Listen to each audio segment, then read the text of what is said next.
हमने बात की कि ऑन पेज का रोल बढ़ रहा है और हमें ये भी पता है कि एसईओ में ऑन पेज ऑप्टिमाइजेशन और ऑफ पेज ऑप्टिमाइजेशन दो टाइप्स अवेलेबल हैं। तो हमने ऑन पेज में क्या क्या करना है मैं आपको यहाँ बता दूंगा, लेकिन आपको ये याद रखना है कि ऑन पेज ऑप्टिमाइजेशन में वो सारे फैक्टर्स इंक्लूडेड हैं जो आपकी वेबसाइट से रिलेटेड हैं। मतलब ये कि ऑन द पेज वो फैक्टर्स होते हैं जो आपकी वेबसाइट से रिलेटेड होते हैं। जितना भी फैक्टर्स, जितने भी सवाल आपकी वेबसाइट से पूछे जा सकते हैं वो सारा ऑन पेज ऑप्टिमाइजेशन में काउंट होता है। फॉर एग्जांपल, आपसे ये पूछा जा सकता है कि आपकी वेबसाइट कहाँ होस्टेड है। गूगल ये पूछ सकता है कि आपकी वेबसाइट में कंटेंट किस तरह का है या उसमें क्या क्या शामिल है। मैं आपको डिटेल में बता देता हूँ कि ये ऑन पेज ऑप्टिमाइजेशन के जो फैक्टर्स हैं ये किस तरह से डिवाइडेड हैं। तो हमने तकरीबन इसको 6 हिस्सों में डिवाइड किया है। पहला हिस्सा पेज लेवल फैक्टर्स, वो सारे फैक्टर्स जो आपके पेज के ऊपर होते हैं। पेज के ऊपर क्या हो सकता है? पेज के ऊपर आपका कंटेंट होता है, उसमें हेडिंग्स होती हैं या उसमें इमेजेस हो सकते हैं और उसमें डिफरेंट चीज़ें including your layout, your design, ये सब चीज़ें पेज के ऊपर होती हैं। सो गूगल ये पूछ सकता है कि ये कितना ऑप्टिमाइज्ड है या ये कैसे है, तो हमने इनको भी ऑप्टिमाइज़ करना होता है। इसके बाद बात करें तो इमेज की बात हुई। सो अगर आपको याद हो तो गूगल में जब सर्च करते हैं तो गूगल इमेजेस की भी सर्च करता है। सो जितने भी आपकी वेबसाइट पे इमेजेस होते हैं वो भी गूगल में सर्च होते हैं। इसको हम इमेज एसईओ भी कहते हैं और इमेज के अपने बहुत सारे फैक्टर्स हैं जिनको ऑप्टिमाइज करना ज़रूरी है, उससे आपकी एसईओ बेहतर हो जाती है। इसके बाद बात करें तो साइट लेवल फैक्टर्स आते हैं।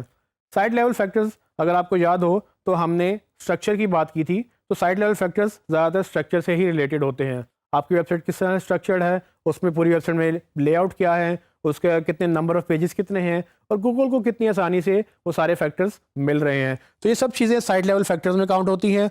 उसके बाद बात होती है एडवांस्ड कंटेंट ऑप्टिमाइजेशन, यानी कि आपका कंटेंट किस तरह से एडवांस लेवल पे जा सकता है। इसमें हम बात करेंगे कि आपके कंटेंट को कैसे कैसे एनहेंस किया जा सकता है कि गूगल आपको बेहतरीन वेबसाइट समझे जब भी आपकी वेबसाइट या आपकी प्रोडक्ट से रिलेटेड कोई सर्च क्वेरीज होंगी।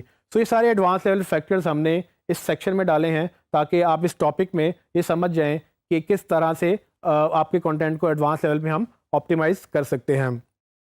इसके बाद अगर मैं बात करूं तो एक और बड़ा इंपॉर्टेंट फैक्टर है जो कि डोमेन है। जैसे हमने बात की डोमेन नेम या उसका टीएलडी, वो बहुत इंपॉर्टेंट रोल प्ले करता है एसईओ के अंदर। सो हम इनमें जितने भी डोमेन के फैक्टर्स हैं वो सब डिस्कस करेंगे, जिसमें आपका टीएलडी क्या होना चाहिए, आपके डोमेन का नाम क्या है और आपने कहाँ से ख़रीदी, आपकी होस्टिंग कहाँ पर है। फॉर एग्जांपल, अगर आपकी ऑडियंस पाकिस्तान में है तो क्या आपकी होस्टिंग पाकिस्तान में है या आपकी डोमेन में .pk आ रहा है। तो ये सब चीज़ें गूगल देखता है और उसके बाद गूगल डिसाइड करता है कि क्या आपकी वेबसाइट उस सर्च यूज़र के लिए बेहतरीन वेबसाइट है या नहीं है। तो हमने ये भी ख्याल रखना है कि हम इन फैक्टर्स को ऑप्टिमाइज़ करें। और आखिर में हमारे पास एडवांस फैक्टर्स हैं जिसमें हम थोड़ा टेक्निकल बातें करते हैं, इनको हम टेक्निकल एसईओ के नाम से भी जानते हैं। सो इन एडवांस फैक्टर्स में वो सब चीज़ें शुमार होती हैं जो टेक्निकल लेवल पे गूगल देखता है। अब टेक्निकल से क्या मुराद है? टेक्निकल से मुराद ये है कि फॉर एग्जांपल आपने किसी क्लाइंट से प्रोजेक्ट पकड़ा और आपने उसकी वेबसाइट देखी तो वेबसाइट वो अच्छा कोड नहीं उस पर लिखा हुआ था या वेबसाइट बहुत हैवी थी या वेबसाइट में बहुत सारे मसले थे जो आपकी एसईओ को रोक सकते हैं। तो आपको तब क्या करना होता है? आपको तब एक डेवलपर को इन्वॉल्व करना होता है इन इश्यूज़ को फिक्स करने के लिए। डेवलपर एसईओज नहीं होते, ये भी हमने पहले बात की थी। कुछ डेवलपर्स को लगता है कि वो अच्छे एसईओज हैं, लेकिन जैसे कि मैंने आपको पहले बताया था कि डेवलपर्स को एसईओ से गाइड करना पड़ता है। अगर आपको लगता है कि आपकी एसईओ इस डेवलपर पे या इस वेबसाइट पे डिपेंडेंट है तो ज़रूर कोशिश करें कि एक वेबसाइट बेहतरीन कर ले। अपने आप क्लाइंट से बात करें कि हमें ये अगर अच्छी एसईओ चाहिए तो हमें वेबसाइट भी ठीक करनी पड़ेगी। अगर आपकी वेबसाइट मोबाइल पे लोड नहीं हो रही तो हमें लोड करवानी पड़ेगी। तो ये सब चीज़ें टेक्निकली बहुत कॉम्प्लेक्स हो जाती हैं, लेकिन आपने इन सब इश्यूज़ को फिक्स करने के लिए क्लाइंट से कहना है कि डेवलपर को हायर कर ले। अगर आपका अपना बिजनेस है तो आप तब भी किसी ना किसी डेवलपर को हायर करके इन चीज़ों को फिक्स करवाएंगे, क्योंकि ये भी इंतहाई अहमियत के हामिल हैं। और अगर इनकी वजह से आपकी वेबसाइट या आपका कंटेंट को गूगल इंडेक्स नहीं कर पा रहा तो वो आपको पेनलाइज कर सकता है या आपकी एसईओ अफेक्ट हो सकती है। तो हमारा चूँकि काम एसईओ को बेहतर करना है तो हम चाहेंगे कि हम इन तमाम फैक्टर्स को बेहतरीन कर लें।